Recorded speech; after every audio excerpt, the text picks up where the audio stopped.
আসসালামু আলাইকুম। আজকে সর্বশেষ সংবাদ জানাবো আমি নুসরাত। প্রথমেই জানিয়ে দেব সংবাদ শিরোনাম। সিরিয়ায় মসজিদের ভেতর বোমা বিস্ফোরণে ৩ জন নিহত। ২৪৩ আসনের প্রার্থী ঘোষণা জিএম কাদেরের জাতীয় পার্টি, সময় সুযোগ না পেলে সরে যাওয়ার হুঁশিয়ারি। জয়লাভের কৌশল হিসেবে নো ট্রাক ও রাশেদ খানের শীর্ষ প্রতীকে নির্বাচন করবেন। সীমান্ত দিয়ে ১৪ ভারতীয়কে পুশ ইনের চেষ্টা, বিজেপির বাধায় পণ্ড। শাহবাগে অবরোধ চালিয়ে যাওয়ার ঘোষণা ইনকিলাব মঞ্চের। সর্বশেষ জানাবো, নামাজরত ফিলিস্তিনি ব্যক্তির উপর গাড়ি চালিয়ে দিল ইসরায়েলি সেনা। শিরোনাম শুনলেন, এবারে বিস্তারিত। সিরিয়ায় মসজিদের ভেতর বোমা বিস্ফোরণে ৩ জন নিহত। সিরিয়ার মধ্য অঞ্চলীয় শহর হোমসের একটি মসজিদের ভেতর বোমা বিস্ফোরণে ৩ জন নিহত হয়েছেন। এতে অন্তত আরও ৫ জন আহত হয়েছেন। রাষ্ট্রীয় গণমাধ্যম সিরিয়ান আরব নিউজ এজেন্সি সানা জানিয়ে শুক্রবার ওয়াদি আল ধাহাব এলাকায় ইমাম আলী ইবনে আবু তালিব মসজিদের ভেতর বিস্ফোরণটি ঘটেছে। সিরিয়ার অন্তর্বর্তী কর্তৃপক্ষ জানিয়েছে, সন্দেহভাজনদের শনাক্ত করার জন্য তদন্ত শুরু হয়েছে। তুর্কি ভিত্তিক আনাদোলু এজেন্সি জানিয়েছে, তাৎক্ষণিকভাবে কেউ এই হামলার দায় স্বীকার করেনি। ২৪৩ আসনের প্রার্থী ঘোষণা জিএম কাদেরের জাতীয় পার্টি, সমান সুযোগ না পেলে সরে যাওয়ার হুঁশিয়ারি। ত্রয়োদশ জাতীয় সংসদ নির্বাচনে ২৪৩টি আসনের প্রার্থী ঘোষণা করেছে জাতীয় পার্টি জিএম কাদেরের অংশ।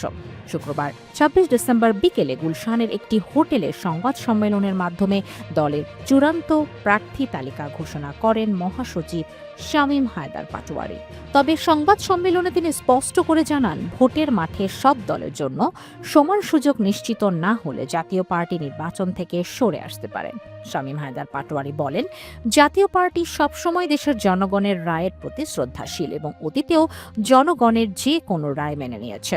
তিনি বলেন, জাতীয় পার্টি একটি নির্বাচনমুখী দল। সুষ্ঠু, অবাধ ও অংশগ্রহণমূলক জাতীয় নির্বাচন আয়োজনের পূর্ব শর্ত হল আইনশৃঙ্খলা পরিস্থিতি স্থিতিশীল রেখে সব দলের জন্য সমান সুযোগ নিশ্চিত করা, যা অন্তর্বর্তী সরকারের দায়িত্ব। কিন্তু আশঙ্কাজনকভাবে দেখা যাচ্ছে, সরকারি দায়িত্ব যথাযথভাবে পালন করতে ব্যর্থ হয়েছে। তিনি আরও বলেন, সারা দেশে জাতীয় পার্টির নেতাকর্মীরা সকলের অংশগ্রহণে একটি উৎসবমুখর নির্বাচনের জন্য আগ্রহ নিয়ে অপেক্ষা করছেন। অনেক আসনে একাধিক প্রার্থী থাকায় মনোনয়নের ক্ষেত্রে দলকে কঠিন সিদ্ধান্ত নিতে হয়েছে। যাচাই বাছাই শেষে আজ চূড়ান্ত প্রার্থী তালিকা প্রকাশ করা হয়েছে। একই সঙ্গে তিনি আশা প্রকাশ করেন, অন্তর্বর্তী সরকার জাতীয় পার্টিকে নির্বাচনে অংশগ্রহণের ক্ষেত্রে সমান সুযোগ নিশ্চিত করবে। জয়লাভের কৌশল হিসেবে নূর, ট্রাক ও রাশেদ ধানের শীষ প্রতীকে নির্বাচন করবে। আসন্ন জাতীয় নির্বাচনে জয়লাভের কৌশল হিসাবে দলীয় সিদ্ধান্ত অনুযায়ী গণ অধিকার পরিষদের শীর্ষ ২ নেতা ভিন্ন ভিন্ন প্রতীকে নির্বাচনে অংশ নেবেন। ফেসবুকে এক পোস্টে একথা জানিয়েছেন নুরুল হক নূর। দলটির সাধারণ সম্পাদক রাশেদ খান ধানের শীষ প্রতীক নিয়ে ঝিনাইদহ ৪ আসন থেকে এবং সভাপতি নুরুল হক নূর দলীয় প্রতীক ট্রাক নিয়ে পটুয়াখালী ৩ আসন থেকে নির্বাচন করবেন। নির্বাচনী কৌশলের অংশ হিসেবে এ সিদ্ধান্ত নেওয়া হয়েছে। এতে করে সংশ্লিষ্ট আসনগুলোতে ভোটের মাঠে জোটগত সমন্বয় ও সাংগঠনিক শক্তি আরও জোরদার হবে বলে মনে করছে গণ অধিকার পরিষদ। নেতারা আশা প্রকাশ করেন, ভিন্ন প্রতীক হলেও নির্বাচনে অংশগ্রহণের মাধ্যমে গণতান্ত্রিক আন্দোলনের পক্ষে জনসমর্থন আরও বিস্তৃত হবে। সীমান্ত দিয়ে ১৪ ভারতীয়কে পুশ ইনের চেষ্টা, বিজেপির বাধায় পণ্ড। কুষ্টিয়ার দৌলতপুর সীমান্ত দিয়ে ১৪ জন বাংলা ভাষাভাষী ভারতীয় নাগরিককে বাংলাদেশে পুশ ইনের চেষ্টা করছে ভারতীয় সীমান্তরক্ষী বাহিনী বিএসএফ। তবে বিজেপির কড়া নজরদারি ও দ্রুত পদক্ষেপে ওই প্রচেষ্টা ব্যর্থ হয়। শুক্রবার ২৬ ডিসেম্বর সকাল ১১টায় পাঠানো এক প্রেস বিজ্ঞপ্তিতে বিষয়টি নিশ্চিত করেন বিজিপি ৪৭ ব্যাটালিয়নের অধিনায়ক লেফটেন্যান্ট কর্নেল রাশেদ কামাল রনি। এর আগে বৃহস্পতিবার দুপুরে দৌলতপুরের আশ্রয়ন বিত্তপীর দায়িত্বপূর্ণ এলাকায় ঘটনাটি ঘটে। পুশিং চেষ্টাকারীদের মধ্যে ছিল ৬ জন পুরুষ, ৪ জন নারী ও ৪ শিশু। তারা হলেন মৃত হারুন শেখের ছেলে শেখ জব্বার ও তার ছেলে শেখ হাকিম, শেখ ওকিল, শেখ রাজ্য ও শেখ বান্টি।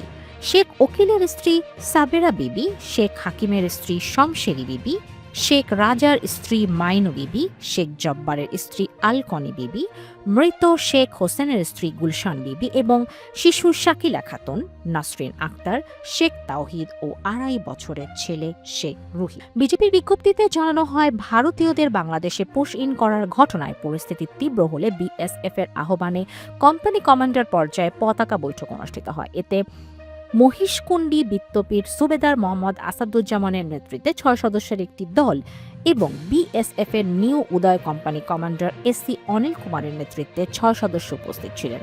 সীমান্তের মেইন পিলার 154/7 এস সংলগ্ন ভারতের চাইডোবা মাঠে দুপুর 1:40 থেকে 2:20 পর্যন্ত বৈঠক চলে। বৈঠকে বিজেপি বাংলাদেশের ভারতীয় নাগরিক পুশিনের ঘটনার প্রতিবাদ জানায় এবং তাদের ফেরত নেয়ার অনুরোধ করে।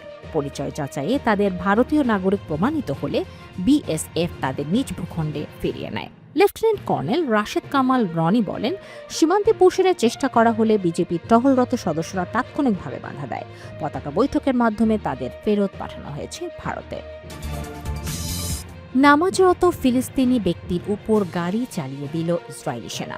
ফিলিস্তিনের পশ্চিম তীরে রাস্তার ধারে নামাজরত এক ফিলিস্তিনি ব্যক্তির উপর দিয়ে গাড়ি চালিয়ে দিয়েছেন এক ইসরায়েলি সৈন্য। রয়টার্সের প্রতিবেদন অনুসারে বৃহস্পতিবার 24 ডিসেম্বর তাকে চাপা দেওয়ার ঘটনায় একটি ফুটেজ পাওয়া গেছে। হামলার পর ফিলিস্তিনের ওই ব্যক্তি হাসপাতালে চিকিৎসার জন্য যান, তবে তিনি অক্ষত ছিলেন এবং এখন বাড়িতে আছেন।